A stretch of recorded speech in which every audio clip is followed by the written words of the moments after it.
Hello, everyone, and welcome to this webinar on the European Union's Artificial Intelligence Act. We are delighted that you are joining us today for a very hot and topical matter. My name is Olivier Proust. I'm a partner at Fieldfisher's Tech and Data team, and we will be presenting together with Louis van der Dongt, who is associate also in the Tech and Data team in Brussels. This webinar will be recorded, so for those of you who were not able to join, or if you want to listen again to the recording at a later time, it will be posted on our YouTube channel, and so you can go back to the recording at any time. There is a questions box that is available to you. Feel free to post any questions, and if we have time at the end, we'll try to answer your questions. So, without any further ado, let's kick off on the AI Act. And just to give you a general overview of what we will be addressing during this webinar, obviously we'll give you the latest updates on the AI Act, given that today was the vote in the Parliament, the European Parliament. We will also explain what is the scope of the AI Act, who it applies to, and how AI systems is defined in the text. We will talk about the key requirements and prohibitions. We will also address enforcement and the sanctions under the AI Act. And we will also look at some of the other European initiatives and do a horizon scan of other initiatives that are taking place in the field of AI. And then lastly, we will give you an indication of some of the possible actions and things that you can already start doing or thinking about today. So without further ado, if we look at the status of the EU AI Act, and well, for those of you who are familiar with the European Union's ordinary legislative procedure, you'll know that everything starts with the European Commission, who proposes the legislation. The text of the AI Act was proposed about 2 years ago, and then the text is reviewed by the two co-legislating bodies, the Council of the European Union, who already adopted its amended version of the text last year. And then today, as I just mentioned, the European Parliament, who has adopted and its own amendments on the text. Obviously, this is an ambitious text of the European Union. It is the first major AI legislation that is proposed by a legislative body in the world, and obviously in Brussels, the European Union is hoping that it will have a so-called Brussels effect, similar to what we saw with the GDPR once the AI Act comes into force. Now, as I mentioned, there was the vote in the plenary session today in the European Parliament, and so just to give you a few highlights of what happened a few hours ago in the European Parliament. The first thing to mention is that the text was adopted, and with an overwhelming majority. So this indicates that there is a strong political consensus on the AI Act, and that the European Parliament seems to be united on the text. There were a few points of contention. Just to give one example, the different political groups were not in full agreement on the remote biometric identification, with some of the groups asking for a total ban, whereas others were asking more for a derogation. The use of remote biometric identification in the context of law enforcement purposes, for example. And some of the key amendments that were adopted, well, we will explain those in more detail as we go through the slides, but just to give you an indication that what was introduced by the European Parliament was a tiered approach for AI models that do not have a specific purpose, what is the so-called general purpose AI. We will come back on this point in more detail. Also, it's important to note that the European Parliament is calling for an earlier application of the specific provisions on the foundation models and generative AI. So here as well, an interesting development, because some provisions of the text could come into full application before the entire text itself. And then there have been some proposals by the Parliament also on the sanctions, which I will develop as well later in the presentation. So if we look now at the overall timeline, And if we move to the next slide, this will show you a view of the different key dates. And so obviously today, the 14th of June, marks the date of the vote in the plenary at the European Parliament.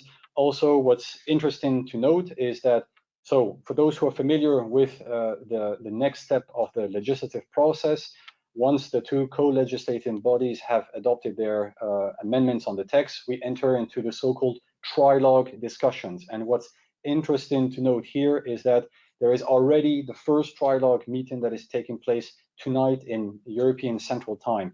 Now, the trilogue essentially means that the three bodies, the European Commission, the Parliament, and the Council meet together, and they will discuss and agree on the final wording of every single provision of the text. So obviously this is a fairly long process, and it requires several meetings. We do not expect that they will start having technical discussions as of tonight. Rather, the trilogues are expected to kick in and in full mode at the end of June or beginning of July. Also, it's useful to note that, as you know, there is a rotating European presidency, and that Spain will have the upcoming presidency as of the month of July. And Spain has also indicated that the AI Act is top priority and that it really wants to push forward and hopes that the text can be adopted before the end of the year. So if we look at the timeline, depending on how fast and how many trilogue discussions there will be, and for the moment they are scheduled up until the end of November with a possibility for 2 additional trilogues. This could bring us at the end of the year Q4 2023 or Q1 of 2024. Now, why is this important? Because as you can see, there are also the European Parliament elections that are coming up in the spring next year in 2024. And there is obviously a strong political push by the European Commission and the co-legislative bodies to get the text adopted before the Parliament elections next year.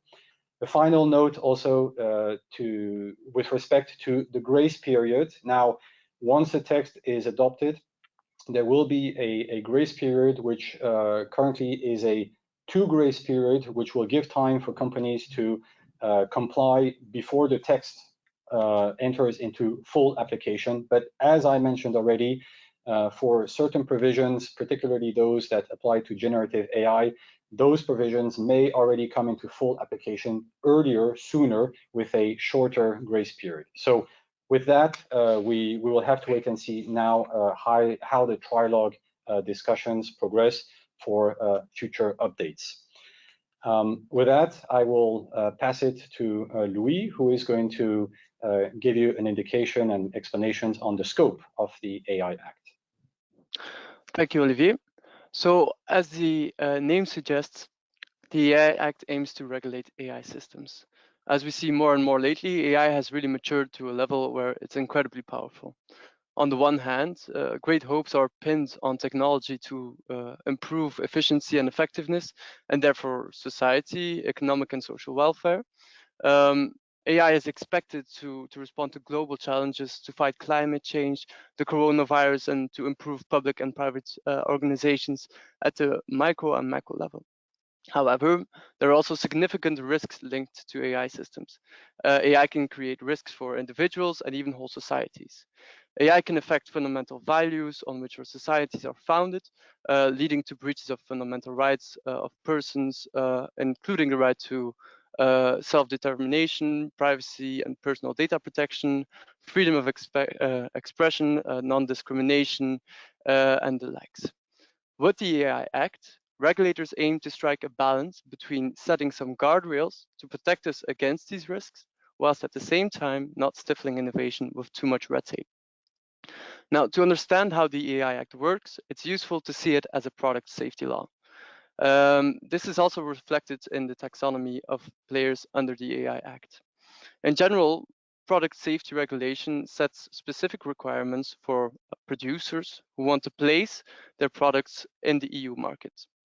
The requirements are generally so that you only place products on the EU markets that are safe.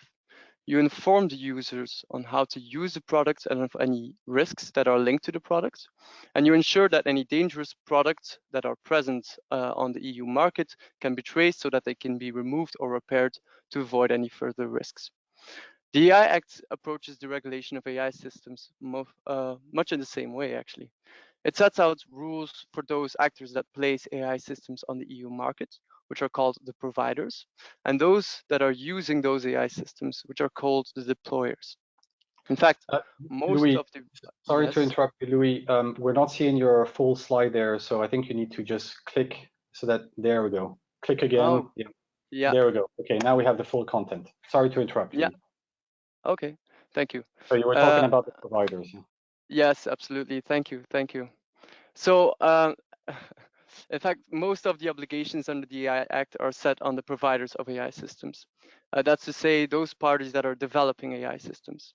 The obligations put on the developers aim to have them create ethical AI systems that respect our health, safety, and fundamental rights.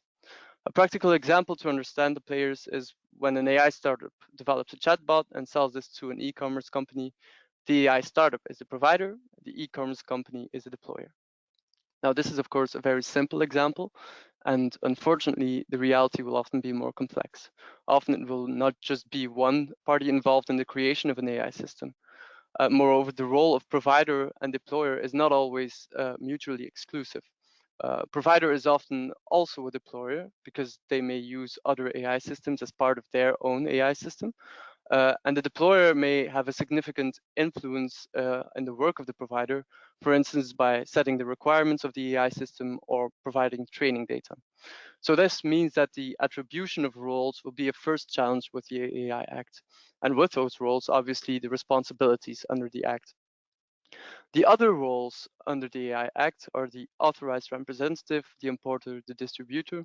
They mainly serve to operationalize the territorial scope of the AI Act. We'll get to that in a minute. We see on the slide also the product manufacturer. In that regard, it's important to know that the AI Act does not work in isolation to other product safety laws. In fact, there's a whole set of product safety laws explicitly mentioned in the Act. For example, on medical devices. The manufacturer of a medical device could also be considered as a provider of AI systems in situations where an AI system is a safety component of such a medical device. And then finally, you also see on the slide the affected persons. Those are natural persons or groups of persons who are subject to or affected by an AI system. We'll see later that affected persons have certain rights in relation to the use of AI systems. Okay, on the territorial scope of the AI Act. Just like the GDPR, the AI Act has a broad territorial scope. First off, it applies to a provider who places an AI system on the market or into service in the European Union, regardless of where that provider is established. Next, it applies to a deployer of an AI system that is physically present or established in the Union. And what is more, if the deployer or the developer is established outside of the Union and uses an AI system outside the Union, but the output of that system is used in the Union, European Union, the AI Act will apply. It also applies to importers and distributors that place an AI system on the EU market. So what activities are caught? Going back to the type of legislation that the AI Act is, namely a product safety legislation, we start to understand what type of activities would be covered under the AI Act. It applies to and sets conditions for placing an AI system on the market or putting an AI system into service. So what is an AI system? So we've been talking about AI systems the whole time, but what is it? Well, it turns out that it's not easy to define an AI system. In fact, the definition of an AI system has been one of the more heavily debated parts of the Act. The definition is, of course, a crucial point for discussion as it determines the scope of the draft law. The legislators needed to strike a mix between being technology neutral and providing legal certainty. Eventually, the European Parliament landed on the definition used by the OECD. What is considered an AI system is, in fact, quite broad. We're talking about self-driving cars, AI in robot surgery, or just your friendly chatbot on your banking website. They can be used on a standalone basis or as a component of a product, being physically integrated in the product or serving the functionality of the product without being integrated. So as I said, the definition is incredibly broad, but as we'll see, the applications that apply are not the same for all AI systems. The applicable obligations will depend on the risk an AI system presents. So the AI in a robot surgery would be subject to more elaborate requirements than a chatbot on your banking website. So let's have a look at the key requirements and prohibitions. So here on the slide, we see the risk-based approach that I was talking about. So there are various types of AI systems based on the risk they present for our society and our fundamental rights. But before delving into that, we need to look at the general principles that apply to all AI systems. So there's an overarching obligation to use these principles that are set out on the slide. And what we can see is that these are actually taken over from the ethics guidelines for trustworthy AI. These guidelines are a report that was created by the high-level expert group on AI and have had a large influence on the drafting of the initial proposal by the European Commission. We see that the European Parliament has made an amendment to explicitly include these principles in the AI Act. Now, the documents, so these guidelines, sets out a list of principles that AI systems must comply with. And in fact, these principles have been incorporated in the obligations that apply to high-risk AI systems and foundation models.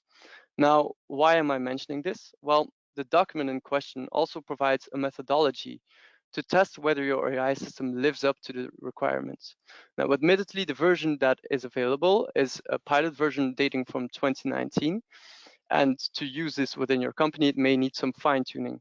But doing this assessment is already a very, very useful starting point to start complying with the requirements under the AI Act.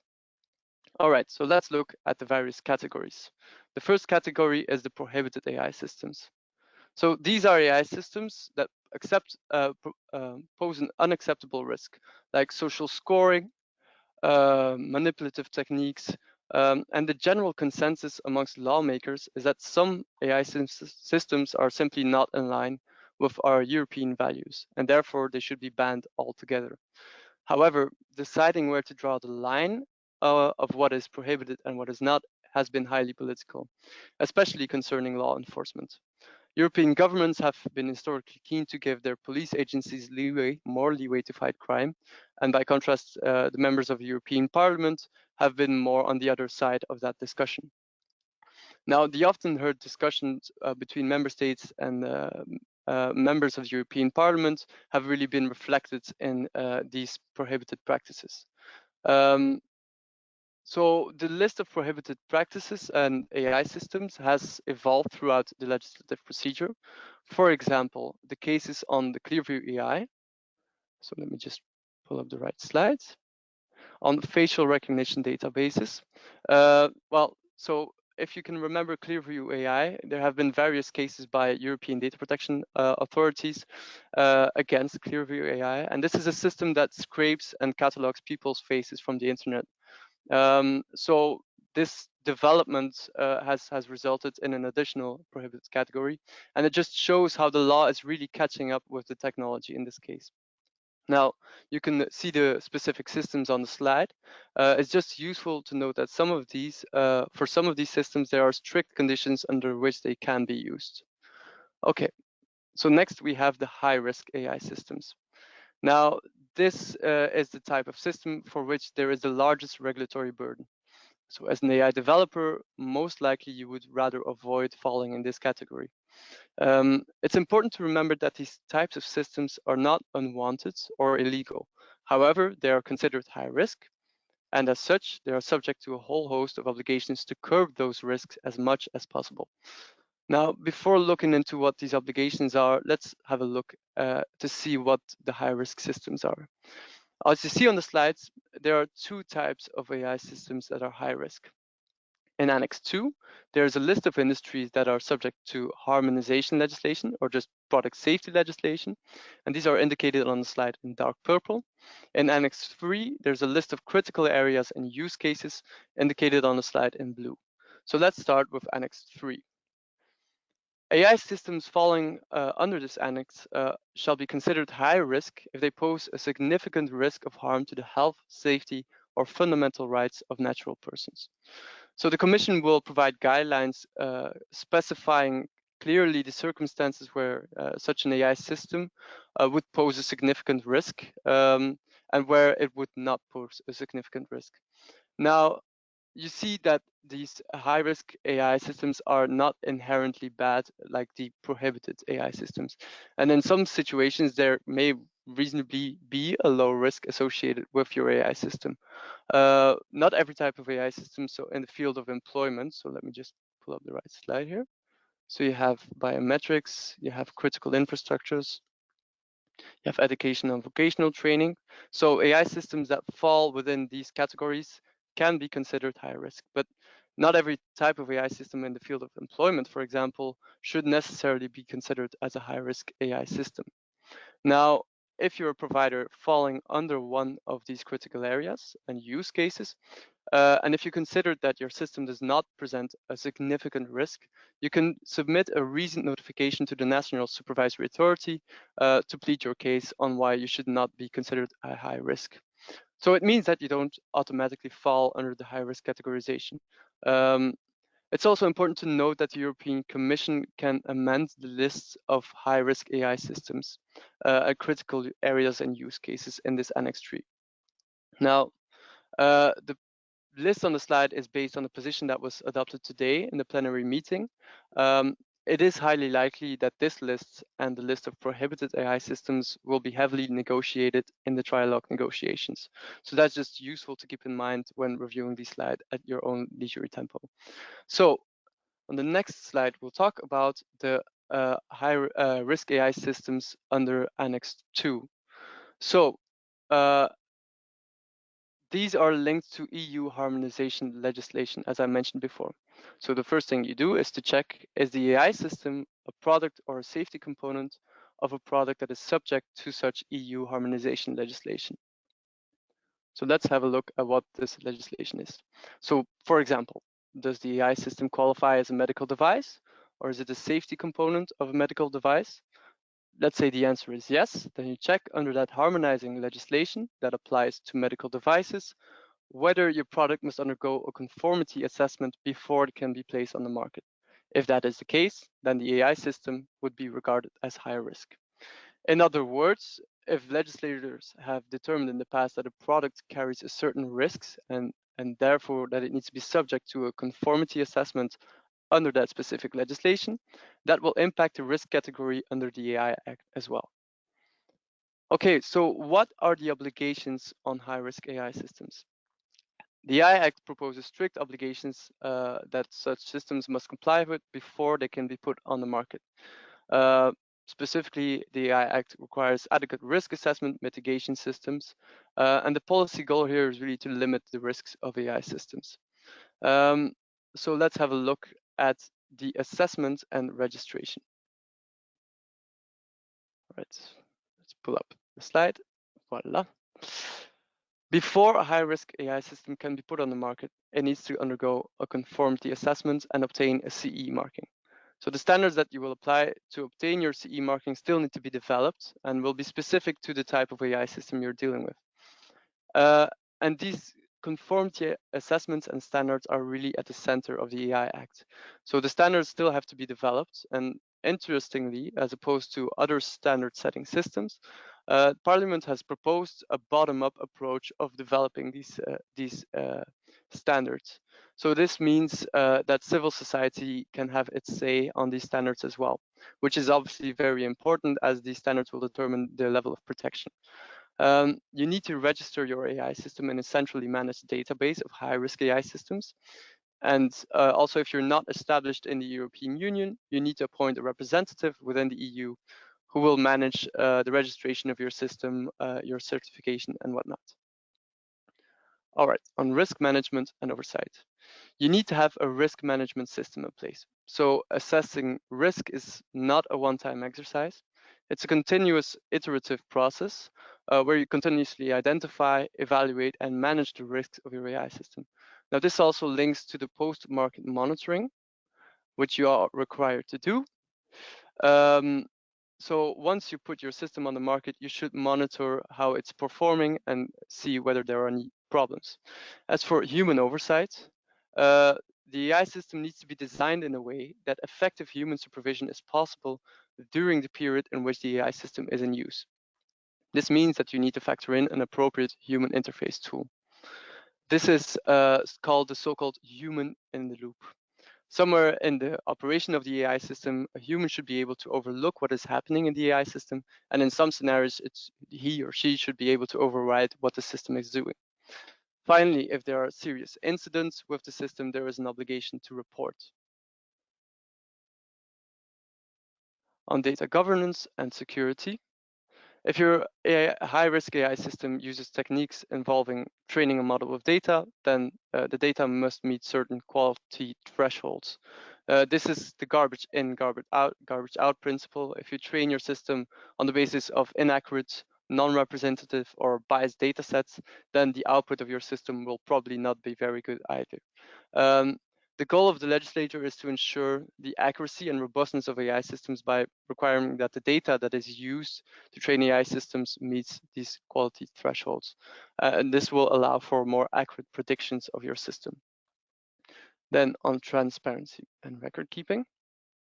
On transparency, the systems should be designed in a way that their operation is sufficiently transparent so that deployers understand and use the system and can use the system appropriately. So this entails information on what the system can do and what it cannot do, its intended purpose, the accuracy of the system, the circumstances that might influence the accuracy of the system, etc. The technical documentation, this must be drawn up before the system is placed on the market or put into the service, and it's an accountability tool to demonstrate that the high-risk system complies with the requirements put on high-risk AI systems. And then finally, you have a record-keeping obligation. You should keep logs of how your system is performing. And this is really a bit like a GDPR. In a way, it's really accountability tools. Okay, so let's have a look at what the deployers, importers, and distributors of AI systems have to do. So far, we've talked mostly about these providers, but deployers and importers and distributors also have certain obligations. So let's start with the deployer. A deployer must only use an AI system in accordance with the provider's instruction of use. Where relevant, it must assign human oversight to a person with the necessary competence, the training, and authority. And it must also monitor the performance, the operation of the system, keep logs and report on significant incidents with the system. For the distributor and the importer, these obligations are really to check whether the AI system that they import or distribute ticks all the boxes for high-risk AI systems, and they should do it before they make an AI system available on the market. So then finally, we have the affected person. Voila. So any affected person to a decision taken by a deployer on the basis of the output of a high-risk AI system and that produces legal effects or similarly significantly affects him or her in a way that is adverse to your health, safety, fundamental rights, social economic well-being, or any other rights you derive from the AI Act.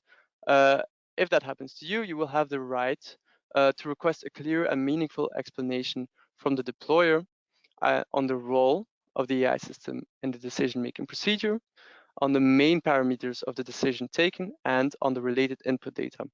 So for those people that work in the field of data protection, you will have noted that the wording is very similar to the wording used in relation to automated decision-making under Article 22 of the GDPR. All right, and then we have the general purpose AI, foundational models, and generative AI. So a very recent development that the European Parliament has had to come to grips with in the course of the legislative process is the advent of generative AI systems like ChatGPT and DALL-E. AI systems that can generate text as well as a human, they can create realistic photos, videos based on text prompts, and they can even write code. Now, these types of AI systems, the generative AI systems, are powered by foundation models. So when talking about foundation models, you also often hear about the general purpose AI systems, and these terms are sometimes used interchangeably. So it's important to know here that the foundation models and generative AI systems are both subject to their own specific set of obligations. So what are they? General purpose AI systems are AI systems that can be used in and adapted to a wide range of applications for which the system was not initially and intentionally specifically designed.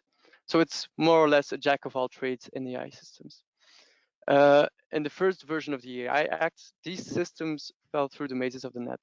As we saw earlier, the AI Act establishes tiers of risks that an AI system could pose based on the intended application, so ranging from unacceptable risk to low or minimal risk. But these general purpose AI systems can be deployed in a variety of contexts. They don't have an intended application. General purpose AI systems, it's a bit confusing, but general purpose AI systems are powered by foundation models.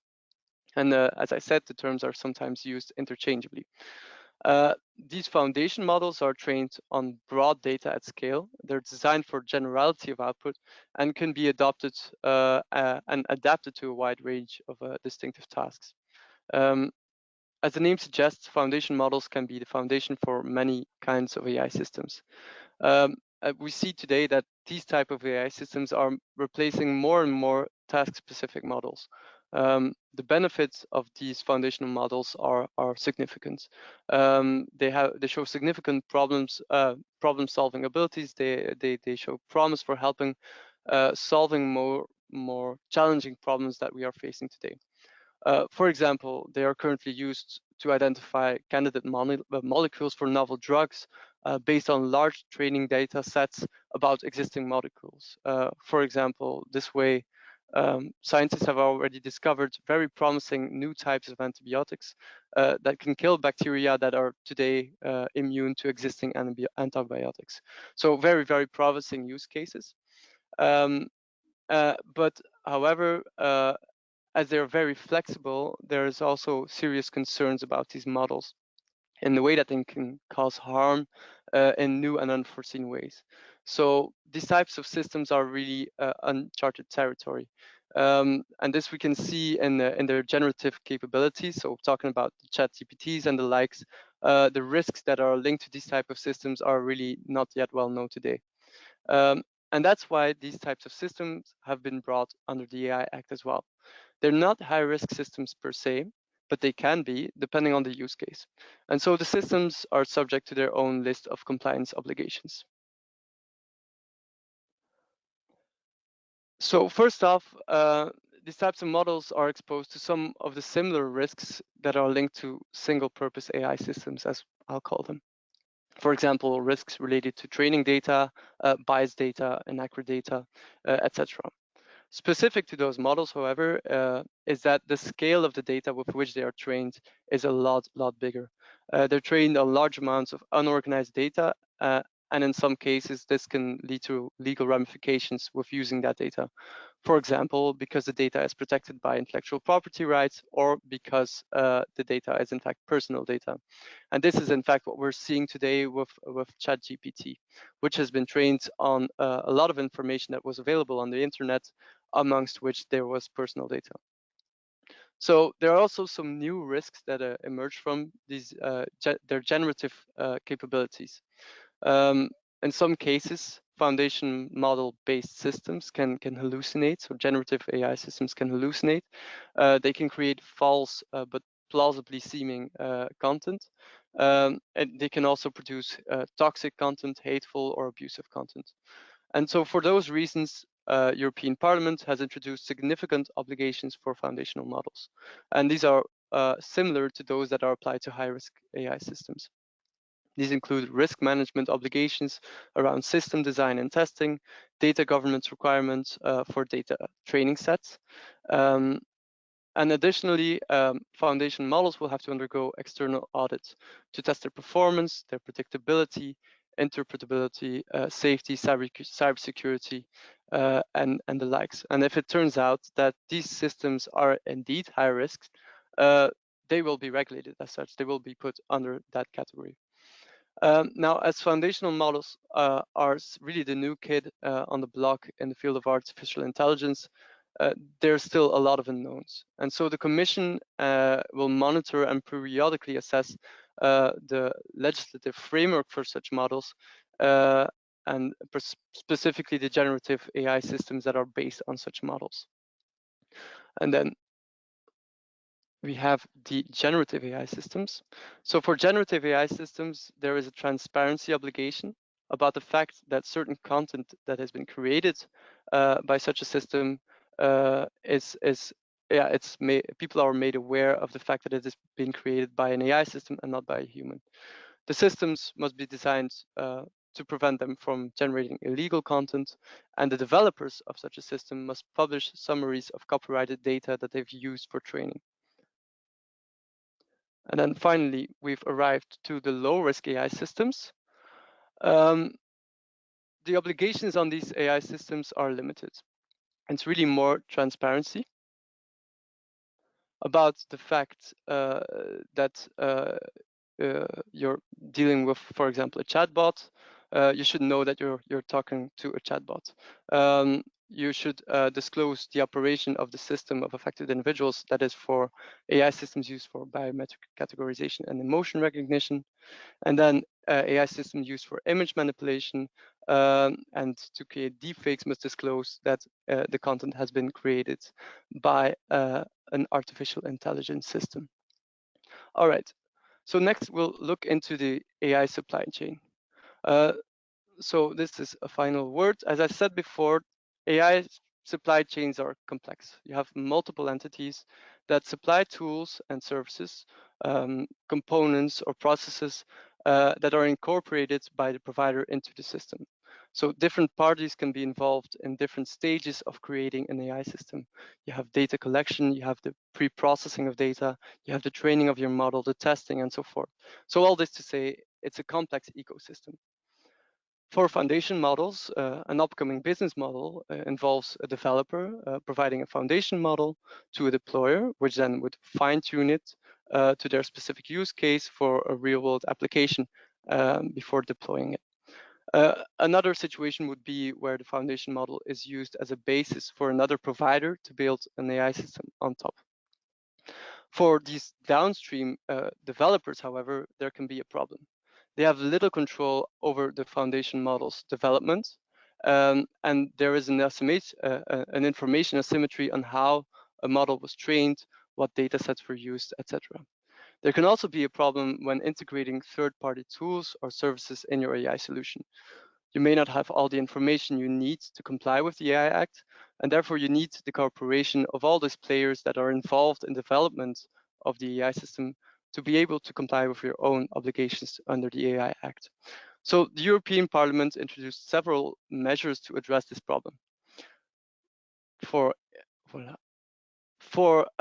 foundation model providers, there is the obligation to either transfer the training model as well as an extensive set of information on the data sets and the development process of the system, or either to restrict the service such as an API access in such a way that the downstream provider is fully compliant with the AI Act, or to have a cooperation obligation with the downstream provider throughout the term during which the downstream provider uses the API, so that the latter can appropriately mitigate any risks. Another measure is the introduction by the Commission of model contractual terms that can apply between developers of high-risk AI systems and third parties that supply tools or services that are integrated in these systems. And then a final point, Parliament proposed some measures to address the potential imbalance of bargaining power between the various stakeholders in the AI ecosystem. So, for example, for foundation models, it takes a lot of computing power and money to develop such a system.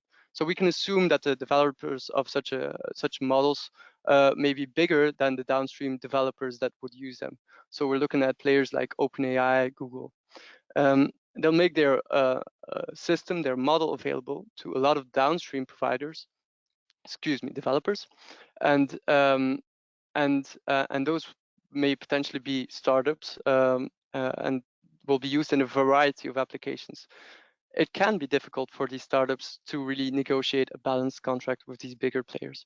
So to protect startups in the AI atmosphere, the AI Act introduces a list of prohibited unfair terms that are void when they are unilaterally imposed against small to medium-sized enterprises. So this relates to terms that have the effect, for example, of shifting the penalties for non-compliance with the AI Act to the other parties, or terms that would exclude liability for intentional acts or gross negligence. Now, there are some other terms as well, but to elaborate on all the contractual aspects of the AI Act would take us a lot further. And that's perhaps the topic of another webinar. We'll see. But the underlying goal of all these measures is to ensure a fair sharing of responsibilities along the AI value chain. All right, and with that, I hand over to Olivier, who will look into enforcement of the AI Act. Yes, thank you, Louis, for this very comprehensive and detailed overview, and we can already see how complex the AI Act is. But that is unfortunately the nature of this text, and if you do not comply, then you can face some very heavy penalties, and particularly some very high fines. Now, how was the penalty system constructed in the AI Act? Well, once again, there's some inspiration taken from the GDPR. As you can see, the model is similar to the one of the GDPR, but with some much higher thresholds. Starting with the highest fine, so 7% of the global turnover, or 40 million euro. That is the amount of the highest amount of fine that can be imposed on companies that are placing prohibited AI systems on the market. Okay, so if you do, for example, social scoring and using an AI model to do so, which is something that is prohibited in the EU, this is the amount of penalty that you are facing. In the second bucket, which is lower but still rather high fine, so 4% of global turnover or 20 million, this is where, well, the fines that will apply to violations or infringements to all of the requirements that Louis just detailed around the high-risk AI system. So if you are not complying with your obligations with respect to an identified high-risk system, or if you're in breach of your transparency requirements, for example, you are facing a 20 million euro fine, or up to 4% of the company's global turnover. And then there are some pretty hefty fines as well, 2% of global turnover, or 10 million euro fine, if you provide false or incomplete information to the competent authorities in reply to a request. This I find particularly interesting because we can see that the legislator here is given a lot of power to the national regulators. So if, for example, in the context of an inquiry or of an investigation, if you are not cooperating and not providing the necessary information to the regulator, well, you can face a very, very high fine for doing so. And then there are some other possible sanctions that are provided for in the AI Act, which I will not go into the details of here. But just a last note, maybe to highlight, and that's worth mentioning, is that the regulators, and this concerns also mainly the prohibited and the high-risk AI systems, will also have the possibility to order the withdrawal of such AI systems if they are in breach. So we can see that here again, it's something similar to the suspension or the ban of processing activity under the GDPR. Well, here for AI systems, the national regulators will have the possibility to order a withdrawal of the AI system if it does not comply with this AI Act. So that is a quick overview of the sanctions and the fines. At the same time, it's interesting to see what has already happened so far in terms of enforcement. Now, obviously, I'm not talking here about enforcement under the AI Act, since the Act has not yet entered into force, but nonetheless, it's worth mentioning what has happened on the side of the data protection authorities, because for those of you who have been following the news in recent weeks, you're aware that there are several enforcement actions that were taken against OpenAI. This was triggered first by the Italian Garante, who launched an investigation against OpenAI. So obviously, as a data protection authority, they were doing so and verifying compliance under or with the GDPR. Okay, so it's not verifying compliance with the AI Act, but with the GDPR. But still, nonetheless, it's interesting to note that some of the data protection authorities have already started to take action against some of the big players in the field of AI. And this has also been followed by CNIL and by the Dutch DPA that have also reported that they have received complaints and that they are also opening investigations. And then the other thing that we have seen is at an EU level, the European Data Protection Board has announced, following these national investigations, well, the EDPB has announced that it has, or it is going to launch an EU-wide task force. Now, this is not something that is new. We've seen the EDPB do this in the past in other areas, such as cookie enforcement or website and mobile app enforcement actions. Essentially, this is mainly a task force that is going to facilitate the coordination and the cooperation and information sharing between the national DPAs, but obviously the investigations themselves will be carried out independently within each EU member state. And then the other question as well is, well, who is going to be the competent regulator under the upcoming AI Act? And here there is still an unknown factor. Why? Because the AI Act does not designate specifically who is going to be the competent national regulator and leaves it to every EU member state to determine that, which means that there is a risk of multiple or competing regulators at a national level, because some of them may choose to designate their data protection authority as the AI competent regulator, but others may choose another regulator or create an entirely new independent body to become the competent AI regulator under the AI Act. So we can see that there is a risk of overlap and or possibly even competing regulators, which is likely to make things rather complicated.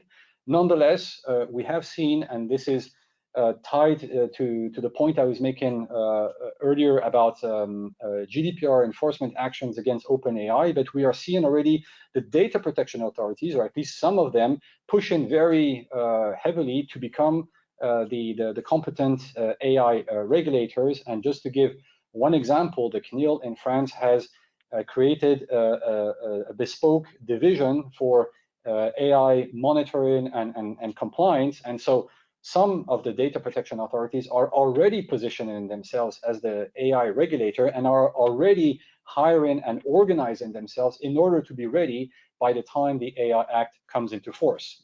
So here again, we will have to see how all of this develops, but interesting to see what has happened.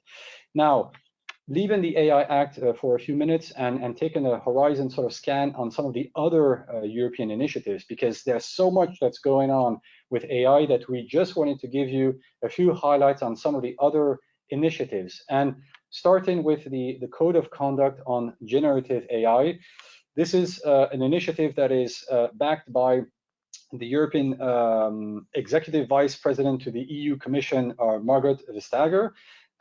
This was agreed between the European Union and the United States during the Trade and Technology Council, which took place in the US a couple of days ago. Now, this is an initiative which is focused on generative AI. Once again, we see the focus and the attention, the high attention at all levels on generative AI. The purpose of this initiative is to come up with some global standards and principles on the use and how generative AI can be used.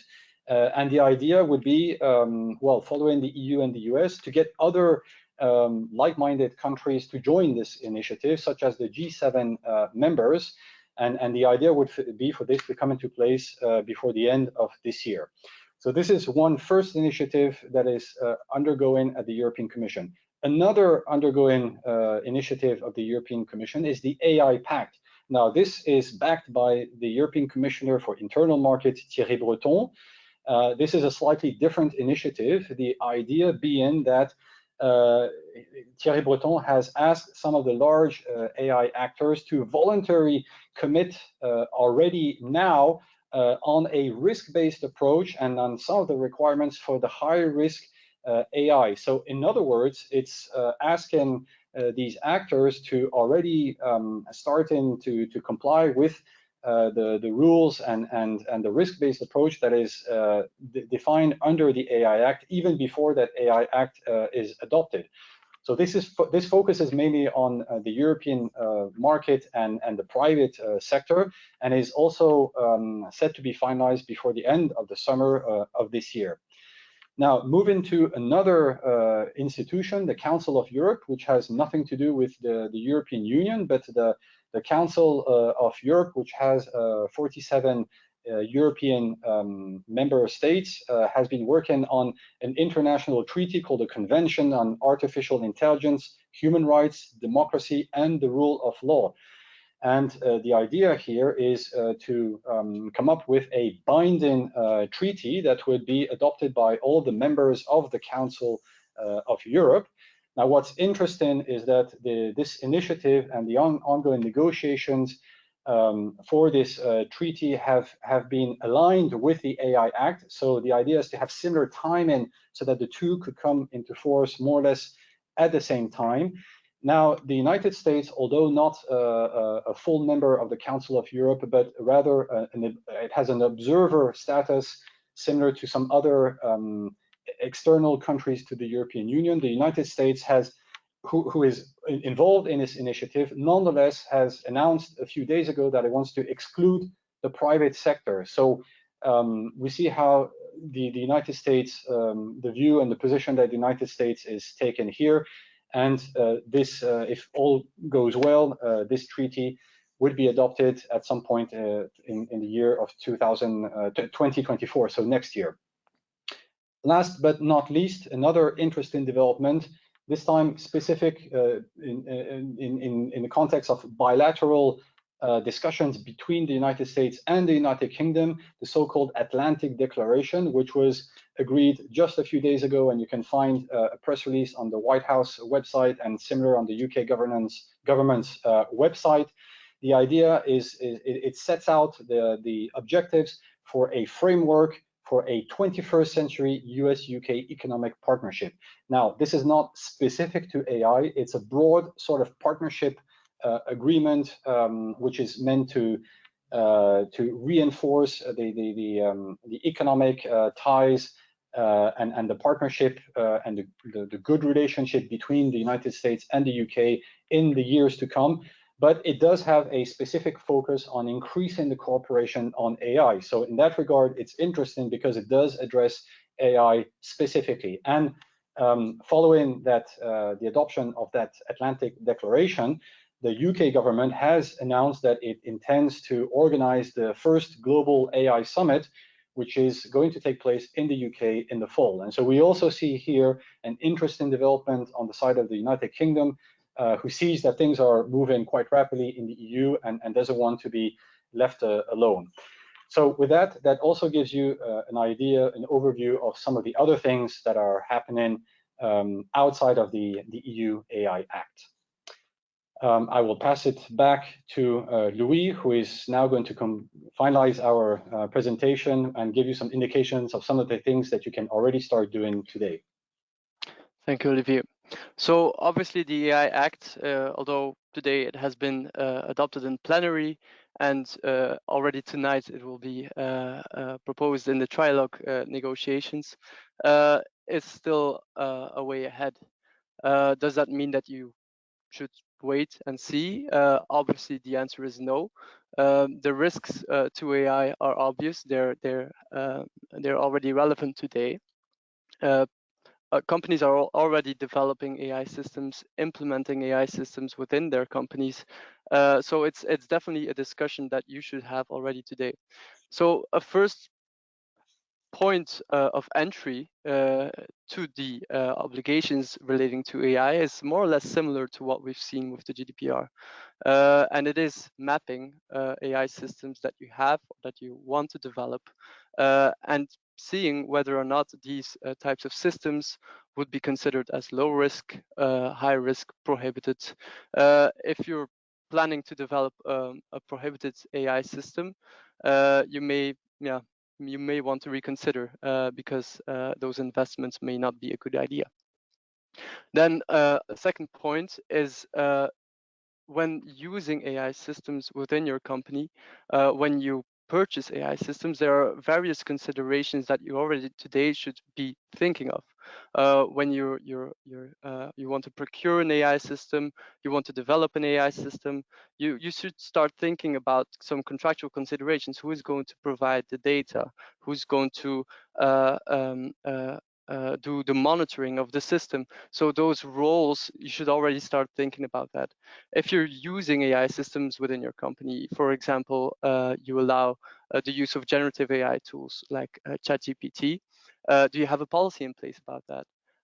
There have been cases where the use of ChatGPT was openly allowed, and employees would put in confidential source code, which led to confidential source code being out there and no longer confidential.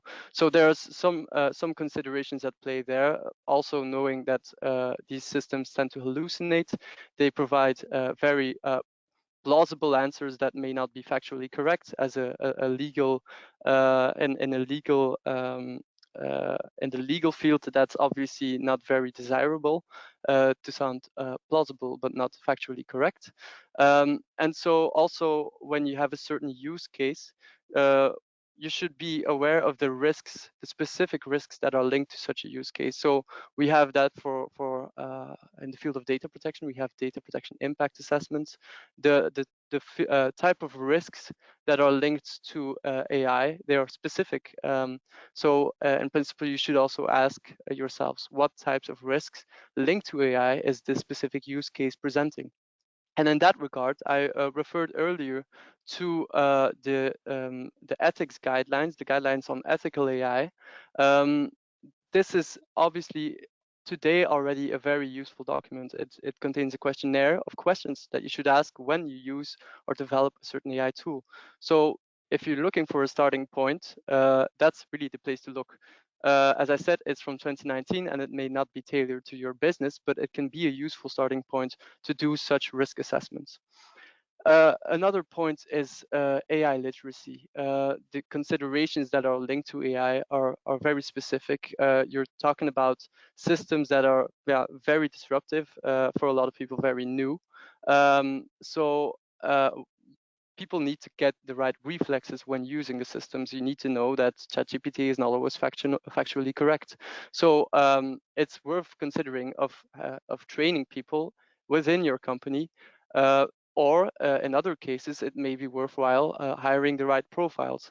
So if we see how AI is really hot and booming, we can imagine that the skills of being able to assess risks in the field of AI will be highly desired. So that's great for people who have that as their jobs, and for companies that need those profiles, it may be worth considering already today. Do you need them? Where do you need to find them? And with that, I leave the words to Olivier for some final considerations. Yes, well, thank you, and I think we're reaching the hour, so unfortunately we don't have any time for questions. But if you do have questions, you can always send them to us, and we'll get back to you as soon as possible. Obviously, this is an ongoing topic, so we will certainly be able to organize another webinar in a few months from now. I just want to thank everyone for joining this webinar. Hopefully you found it interesting. And once again, it will be made available on our YouTube channel if you want to go back and listen to it again. So thank you very much and have a nice rest of your day. Goodbye. Thank you. Goodbye.